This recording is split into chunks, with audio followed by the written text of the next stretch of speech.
Hi everyone! Sorry, bedroom voice tayo today kasi galing sa konting ubo at sipon. Excited lang talaga ako mag-shoot today kasi may dumating na special package. Galing siya sa isang 18 from Japan. Nag-comment siya dun sa 18 creators be like na post ko. Tawa ko natuwa siya sa kalokohan ko. Tapos tinanong niya kung meron na daw ba ako ng magazine ng 7-Eleven where na-feature yung SB19. Siyempre wala, di ba? So, apparently, madami siyang kinuha nung time na yun kasi free lang siya sa 7-Eleven. Kaya sabi niya, kung wala daw ako, papadalan daw niya ako. Bait-bait. Grabe talaga. Kaya love na love ko 18 community talaga. Willing sila to share what they have. Just to promote their love for SB19 to the world. So, ayun, nakakatawa na galing pa talaga sa Japan. She is in the Philippines right now. So, pag land niya, I believe, doon niya pinadala. Kaya, LBC yung package. Pero galing ko sa Japan. Kaya sobrang tuwa ako. Thank you talaga sa'yo. You know who you are. I asked kung pwede ko mention niya. Pero nahiya siya. Sabi niya, 18 from Japan na lang daw. Napaka-humble talaga na 18. So, na-open natin siya. Hindi ako makasigaw. Let's go. Oh my gosh, legit. From Japan. Grabe.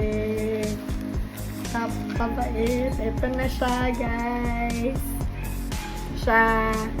Ito yung magazine na libre. If I'm not mistaken, libre siya sa 7-Eleven. Yun na, tingnan nyo. SB19. Grabe, sobrang nakaka-proud. And thank you talaga to 18 Japan for all your support for SB19. Sobrang we all appreciate all of you. So, buksan na natin. I think pabaliktad, no? Pag Japan. Yata. Wait, ayusin natin. Sabay-sabay tayo sumigaw. Umpisa pa lang! Oh my God! Ayan na siya. Grabe! Napakagandang nito souvenir. Thank you talaga.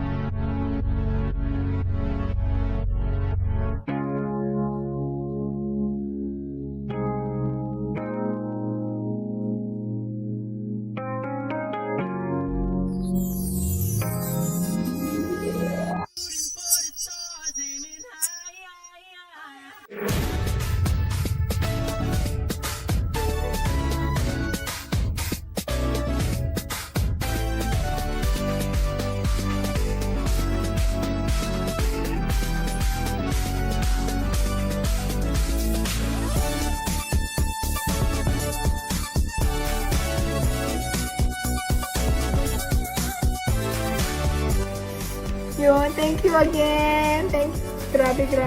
Sobrang magandang pamasko pa talaga ever. I think nagdagdag pa siya ng, oh my gosh. Sarap nito guys, yung nilalagay sa tuktok ng rice. Thank you again. Grabe na talaga to. I will forever remember you.